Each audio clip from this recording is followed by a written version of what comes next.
Also lurking in the water tonight, Hurricane Beryl. Less than 2 hours ago, it strengthened to a Category 3 storm as it moves toward Mexico after swiping the Cayman Islands.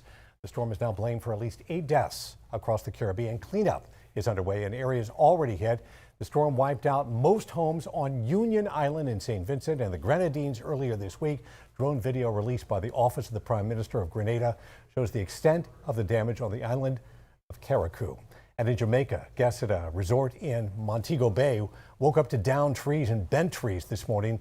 The hurricane winds also ripped some plaster from walls and damaged awnings at that resort. 10 Tampa Bay is their hurricane headquarters. And Chief Meteorologist Bobby Deskins joins us right now. Bobby, Beryl is now headed toward Cozumel, which is obviously a big resort a lot of folks from here go to. Quintana Roo is a town just south of there. Yeah. Looks like the center may come in there, but the north side where the highest winds are going to be between there and Cozumel. Cozumel's going to be pretty close to it. Cancun's a little bit further to the north.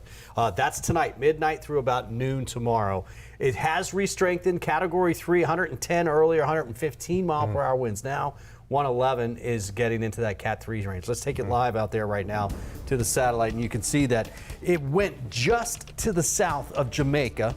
So technically no landfall. However, at that time, the highest winds were on the north side, so it was just raking there on the southern side of the coastline. And then Grand Cayman right here, there's parts of the Caymans here. It stayed well offshore there, but however, they still get quite a bit of wind, and the surge.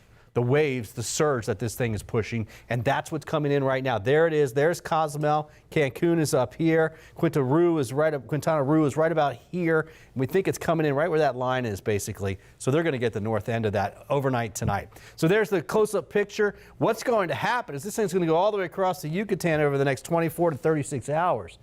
As it does so, it will weaken, of course, because it's over land, but it looks like it's coming back up. This is tomorrow morning, 110 mile per hour winds. Watch this as we get into tomorrow evening, 65 mile per hour winds, right? But it's already by tomorrow evening coming off of the coast, and then look at this turn to the northwest. We've been thinking this, although earlier it was thinking here, now it's up towards Brownsville, right? So now it's a much better chance for us to get to Brownsville and coming back as a hurricane. This is a stronger forecast from the Hurricane Center for re-intensification. So we're thinking down to a tropical storm, back up to a hurricane, and by Sunday night, making landfall somewhere near Brownsville, Texas, maybe just south into Mexico. Something for them to watch. You can see the forecast models do have that big curve on it. Once it gets into Texas, however, it's going to be a slow mover at that point. And so it's going to be a rain threat for the southeast part of Texas. Now, we've been talking about this wave behind it. 0 to 10% chance a weak wave would come back here. They're thinking it might have a small chance to develop when it's in here. For us here, all of these stay well to our south. Florida is in the clear at this particular point, and the models actually look quiet for about a week and a half or so after this. So we hope that